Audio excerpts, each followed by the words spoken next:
If you want to learn how to play chords and read chord diagrams, then this is the video for you.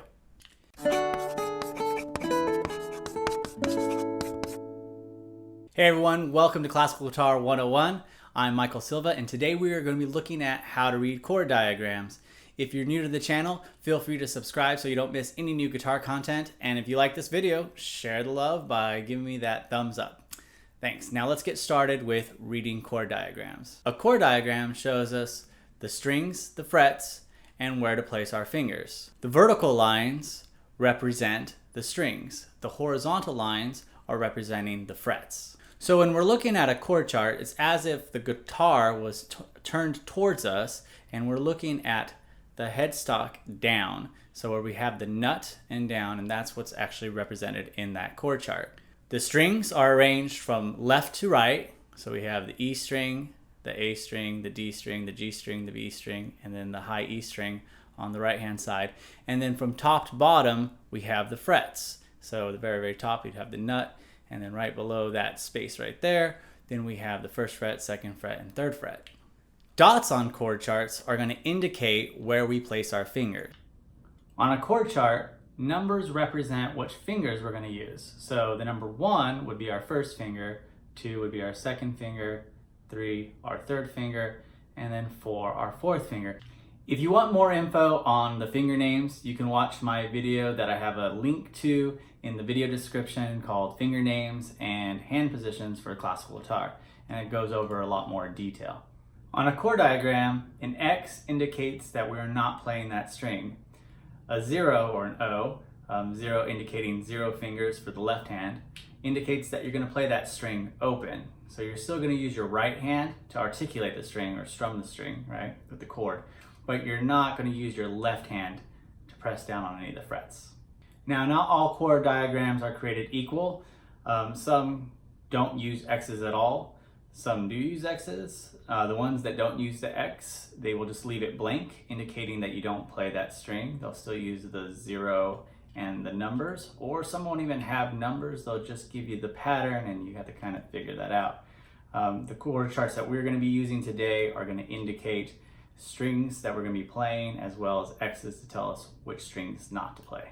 Other chord charts might give you the numbers on the dots, or they might not give you any numbers at all, or they'll have the numbers placed on top of the nut. So again, all chord charts are different, but they're practically telling us all the same things. So let's get started and try some chords. All right, so let's get started with some simple 3-string chords. We're going to start with a basic G7. And what we're going to do is we're not going to play the E string, the A string, or the D string. Those are going to be crossed out.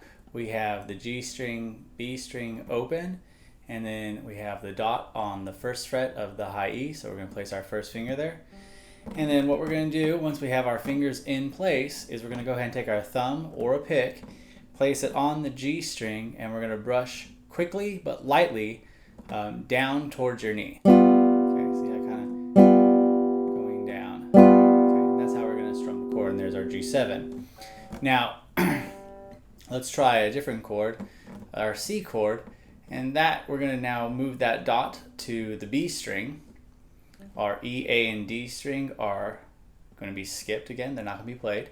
But we are going to play the G and the E string open. So same thing, we're going to take our thumb or a pick, place it on the G string, and then strum down.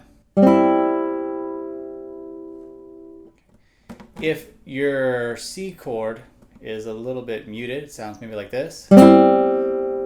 It's most likely because you don't have enough pressure on the first finger, and or you're also hitting the high E string with your first finger. So it looks like this. Okay, so what we need to do is then bring our finger up so it's not hitting that E string, and use the very, very tip. And voila, we have a clean C. Let's try another chord. Let's try an E minor chord. And this chord is kind of fun because it's going to use all the strings, but it's pretty easy to play. It uses 2 fingers, our first and our second finger. We're going to place our first finger on the A string, second fret, and then our second finger is going to go below that on the D string, second fret. So we have both of our fingers. We take our thumb or our pick. We're going to take place it on the low E string, and we're going to strum all the way down. And voila, there's our E minor chord. Alright, so in some cases your first finger might need to play a few of the strings. So whenever you have that, you have a bar chord. You may have just 2 strings, or you might have all 6 strings. Okay, just depending on the chord. So if we have like an F major chord, here we go. I have these 2 being held down with my first finger, then I have my second finger, my third finger down, and then I strum. I have an F chord. If I have like an F sharp major 7th, and it looks like this, I'm going to have now barring all the way across. I was using my first finger to bar all the way across all those strings. The technique of a bar, especially on a classical guitar because of the tension, takes a little while to get used to. I would start off with the smaller bars before working your way up to the bigger bars and actually playing in a higher position.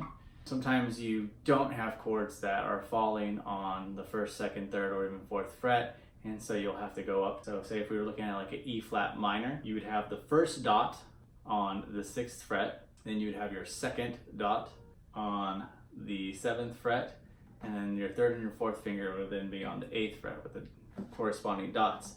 And to indicate this, below or right next to the first dot, they might have written 6th fret, or even under the chord diagram. Again, all chord diagrams are not created equal. They're all a little different. So you just have to kind of pay attention to it to figure out what the chord's asking for. But in this case, with this example, we have this. And then that's our E flat minor. I hope you found this helpful, and if you have any questions or any comments, please feel free to leave them in the comments section below. Happy practicing.